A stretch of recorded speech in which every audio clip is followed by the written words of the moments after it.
Et bonjour Victor. Et bonjour à tous nos auditeurs. Cette semaine encore, nous revenons sur nos découvertes de la semaine en ornithologie, et ça, c'est dans le courrier de la Sterne.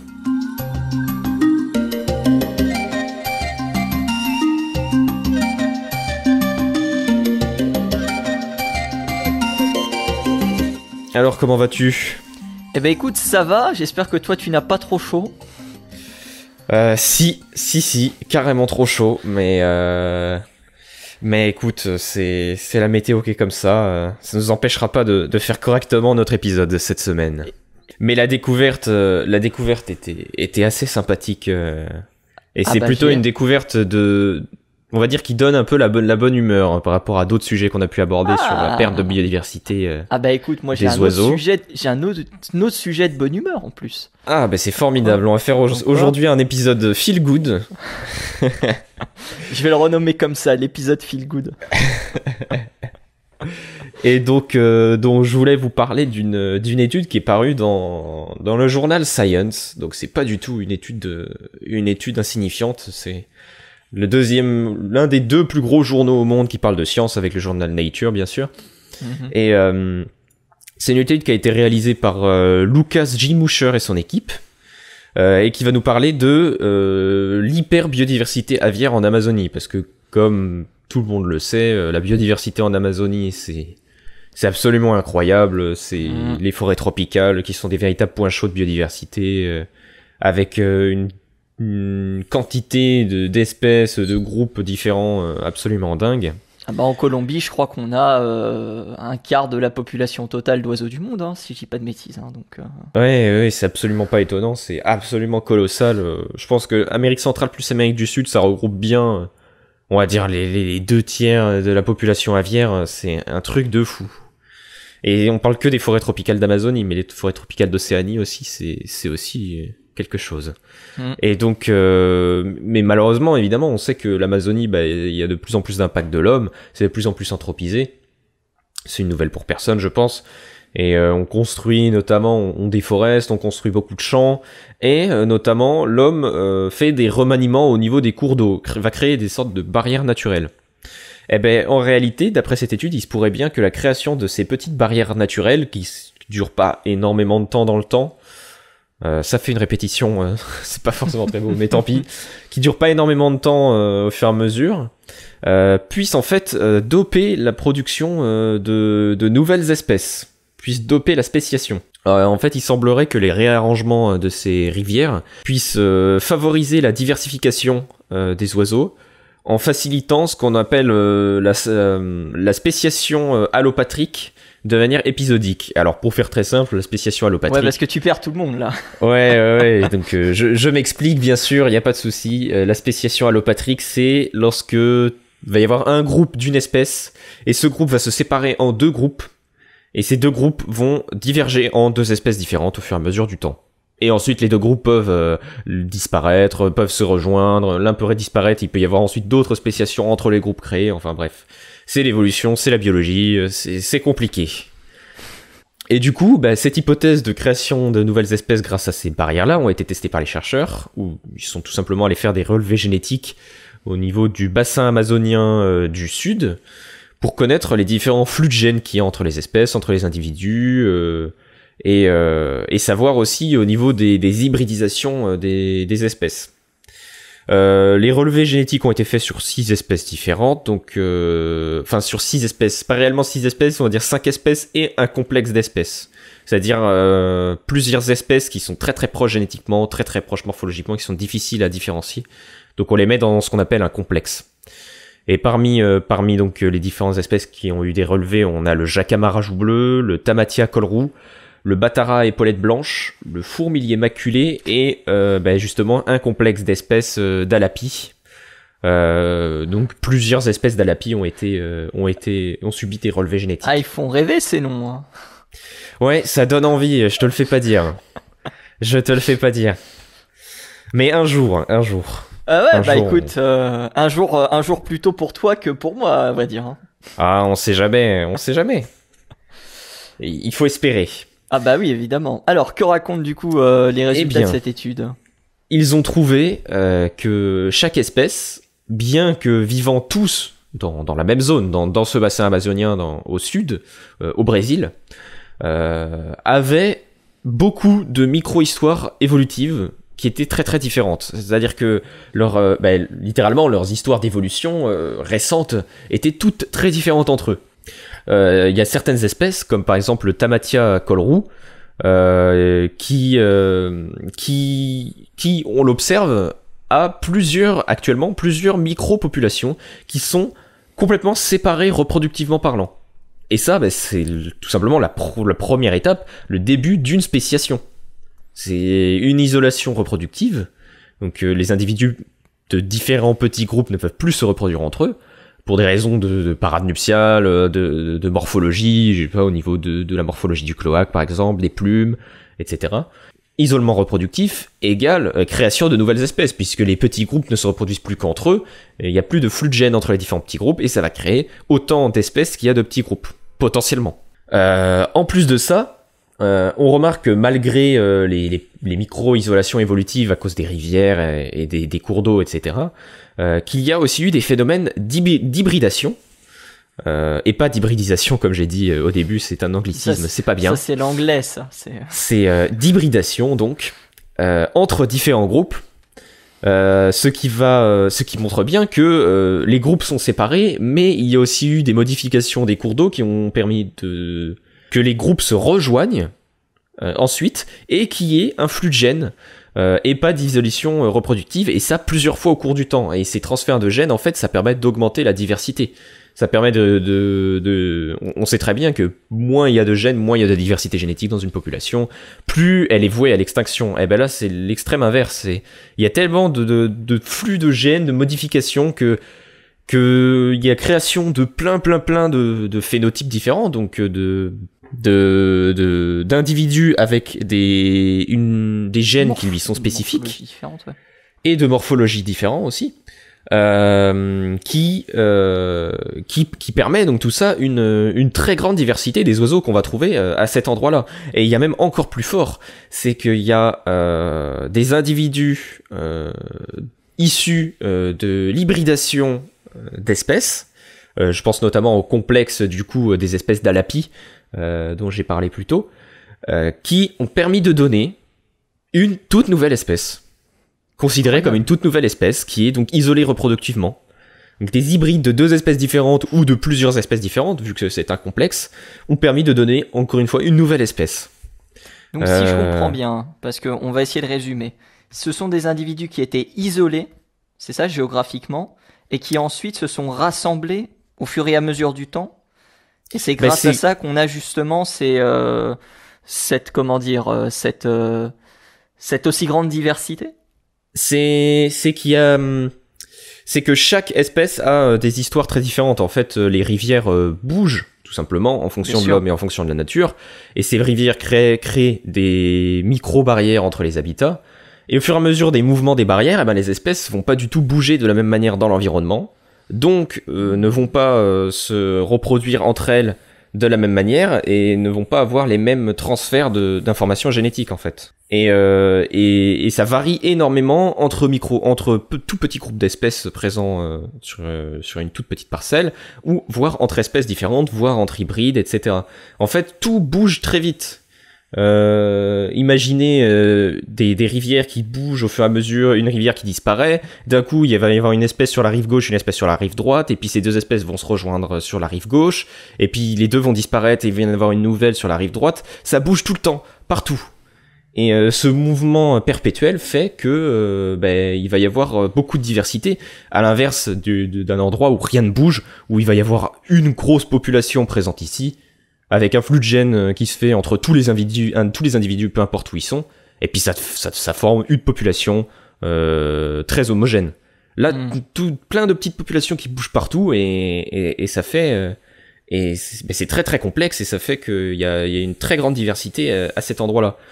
Et alors évidemment, j'ai essayé de résumer au mieux l'article, parce qu'il est au moins 100 fois plus complexe que ça. Il y a des micro-arbres évolutifs, il y a l'utilisation des marqueurs génétiques, etc., qui sont expliqués. Je suis pas du tout rentré dans le détail parce que je pensais que c'était pas très très intéressant, puis c'est suffisamment compliqué comme ça.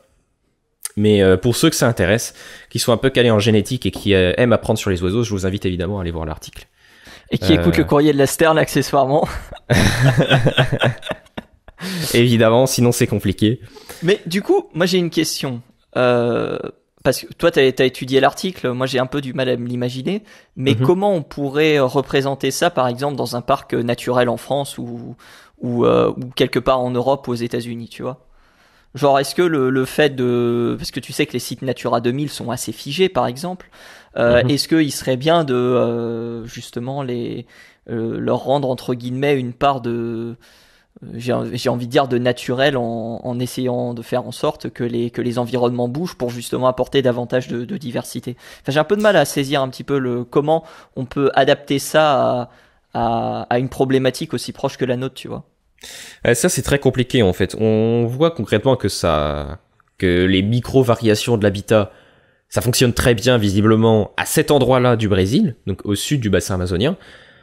Mais c'est impossible de savoir en l'état si la même chose, ne serait-ce qu'au nord du bassin amazonien, va avoir le même impact. Okay. Si ça se trouve, c'est je sais pas, j'invente la microtopologie, donc l'altitude à des niveaux très très local, entre de modifications de 10 à 20 mètres d'altitude, par exemple, qui peuvent aussi beaucoup jouer. Mettons que s'il y a 50 mètres d'altitude de différence, les oiseaux peuvent plus se disperser dans la forêt, et du coup ça permet cet événement-là, ce bonus-là, ce boost de différenciation grâce au mouvement de l'environnement. Et si ça se trouve, s'il n'y a pas cette condition-là, on pourra pas l'appliquer en France. C'est très très compliqué de savoir si on peut appliquer ça. Tout ce qu'on peut savoir du coup grâce à cette étude, et c'est la conclusion des chercheurs, c'est qu'ils nous disent que du coup l'hyperdiversité amazonienne peut trouver son origine dans des déplacements à petite échelle, par exemple le développement des rivières, et ce qui pourrait permettre à des populations de se différencier et de se disperser. Mais ça, c'est applicable uniquement à cette échelle locale ici. Et du coup, pour pouvoir répondre à ta question, il faudrait faire de nouvelles études. Cette fois-ci, non pas qui testent la génétique à ces endroits-là, mais qui testent justement les changements d'environnement en France ou ailleurs en Europe sur les populations pour savoir si ça permet un boost génétique ou au contraire, si on bouge trop l'environnement, si ça se trouve, les espèces s'adaptent pas et elles crèvent. Il y a un certain rayon d'incertitude, quoi. Oui, tout à fait. C'est tellement complexe, il y a tellement de facteurs différents à prendre en compte dans ce genre d'études-là, que c'est vraiment super dur de pouvoir dire que telle ou telle chose va permettre d'avoir un impact positif sur des sites, par exemple, des sites Natura 2000.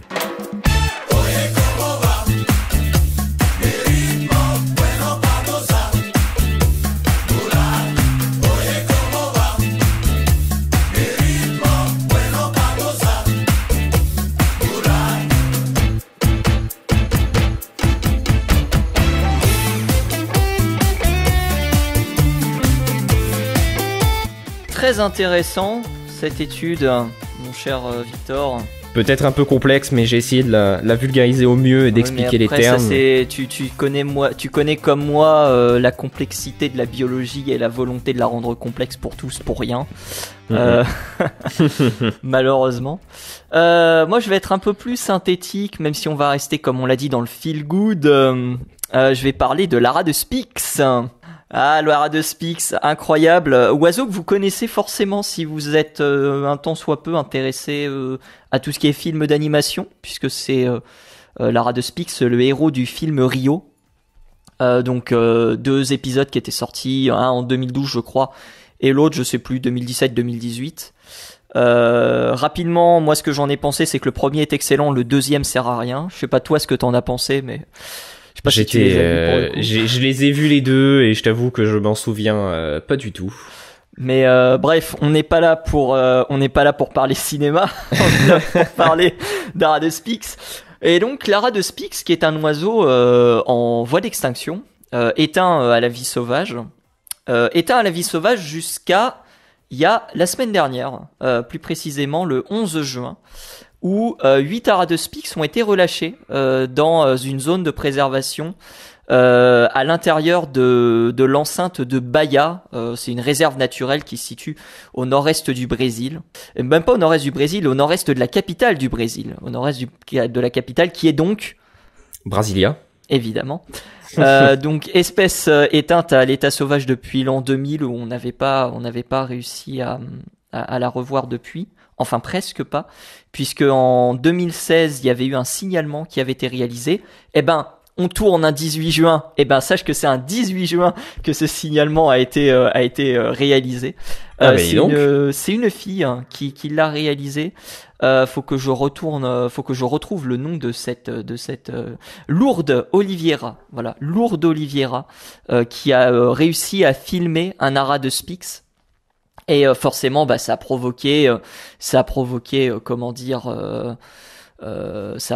l'euphorie dans la communauté scientifique de se dire que un oiseau qu'on croyait éteint à la vie sauvage avait été réobservé. Alors malheureusement, le problème c'est que c'était malheureusement pas une population, c'est un individu. Il y a de très fortes chances que ce soit un oiseau qui soit détenu illégalement, qui se soit échappé, ou au contraire un oiseau libéré par son propriétaire qui voulait éviter des poursuites judiciaires. Quoi qu'il en soit, l'ara de Styx ne peut pas être acheté. C'est un oiseau dont le commerce est strictement interdit. Vous ne pouvez pas avoir d'ara de Styx chez vous. Et c'est une bonne raison puisqu'il en reste à peu près une centaine dans le monde, donc on va éviter. Bref, je reviens donc sur ce relâché d'oiseaux, 5 femelles et 3 mâles qui ont été relâchés, qui font partie d'un groupe de 52 individus qui ont été amenés d'un élevage en Allemagne au Brésil en 2020. C'est un élevage qui a transité par, pour certains individus, Pairidaisa. Donc le parc zoologique que l'on trouve en Belgique, si mes souvenirs sont bons, mon cher. Tu m'excuseras si je me trompe. Je ne sais pas du tout. Ah, tu connais pas Pairidaisa? Non, pas du tout. La tristesse. Et donc j'avais eu l'occasion il y a quelques années en arrière, 2018-2019, d'avoir une personne sur mon groupe d'ornithologie qui s'appelait Madame Dubois, que je salue si elle écoute ce podcast, et qui nous justement faisait des relevés réguliers de la visite des aras de Styx dans Pairidaisa, et je trouvais ça absolument formidable de voir qu'il y a des gens, tu vois, qui côtoient des espèces qui sont quasiment au bord de l'extinction, quoi. Et donc l'objectif, et ça avait été affirmé il y a peut-être 5-10 ans, c'était vraiment de réintroduire les individus. Alors je crois qu'au départ ça devait être en 2020, puis évidemment il y a eu ce que tu connais, à savoir le Covid et tout ça. Donc forcément ça a été un petit peu repoussé. Et là ça y est, ils ont prévu ils ont lâché 8 individus et ils ont prévu d'en relâcher 12 autres en décembre. Donc il y aurait 20 oiseaux présents à l'état sauvage. Il n'y a pas que des aras de Styx qui ont été relâchés. Il y a aussi des apparentés entre guillemets, c'est-à-dire des oiseaux des aras que les autres aras de Styx ont l'habitude de côtoyer. C'est l'ara Dilliger. Voilà, j'espère que je prononce bien son nom. Dilliger. Je sais pas si c'est Dilliger ou Dilliger, mais en tout cas voilà. Il me semble que c'est Dilliger. Il me semble que c'est Dilliger aussi. En tout cas, c'est une autre espèce qui a été réintroduite.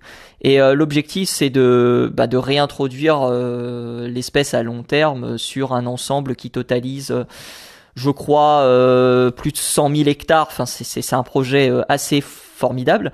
Et je crois, et ça a été souligné par plusieurs journalistes, puisque c'est souvent dans la presse qu'ont été relayées ces informations, que c'est la première fois qu'une espèce éteinte à l'état sauvage est réintroduite à l'état sauvage. C'est quand même incroyable. C'est pas mal du tout. Donc évidemment, il va y avoir un certain suivi des populations qui vont être particulièrement drastiques. Chaque individu possède un tracker avec une petite caméra pour être bien sûr que les oiseaux se portent bien. Et puis advienne que pourra, j'ai envie de dire, de cette présence de l'ara de Styx qui a été relâché.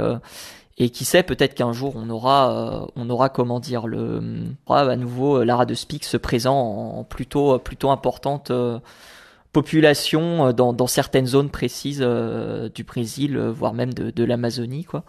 Tim Boots, qui est vétérinaire de Pairidaisa, qui a suivi depuis le début le projet, on reprend nos confrères de la presse.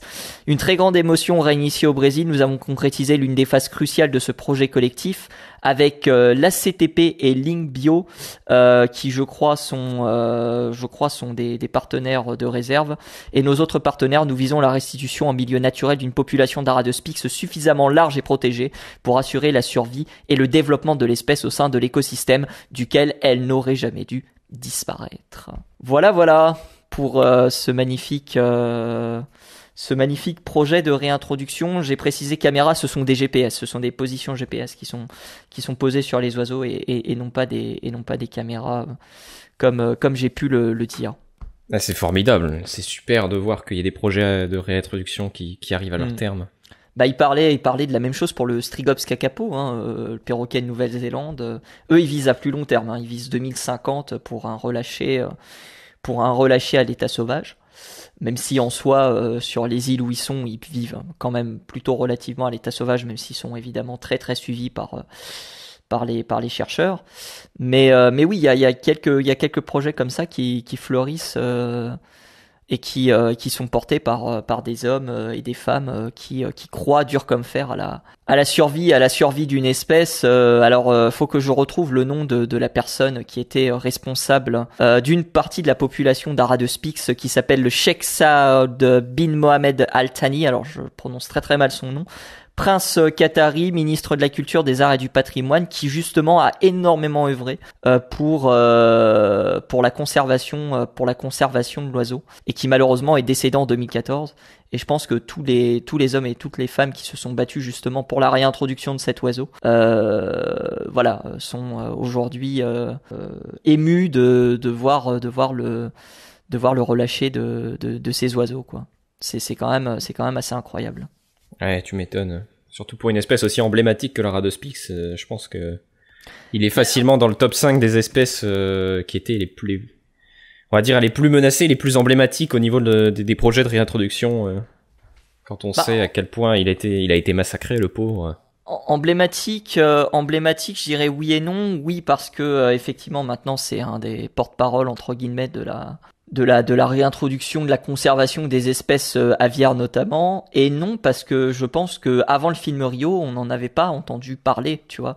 Mais le gouvernement brésilien prévoyait de déjà réintroduire, pas de réintroduire l'oiseau, mais avait un programme de conservation et de réintroduction dès les années 90. C'est pour te dire si effectivement le projet ne date pas d'hier. Je pense sincèrement que sans critiquer, c'est pas spécialement de la critique, je pense que le film d'animation a énormément porté la voix de l'Aradospix. Ben, je sais pas du tout quel a été l'impact de ce film-là, mais je pense que beaucoup l'ont connu par ce biais. Mais après, le truc c'est que je sais pas s'il prononce le nom de l'espèce dans le film, ou peut-être une ou deux fois.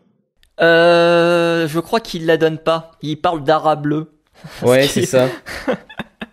D'ailleurs, pour la petite histoire, il y a une seule photo, prise par Peter Bono, qui est disponible sur la Macaulay Library. Donc en gros, c'est une centrale de données avec des sons et des images, ainsi que des vidéos des oiseaux du monde, qui est détenue par le Cornell Lab of Ornithology. Donc c'est dire la rareté de cet oiseau, évidemment à l'état sauvage, mais aussi dans le monde entier, quoi.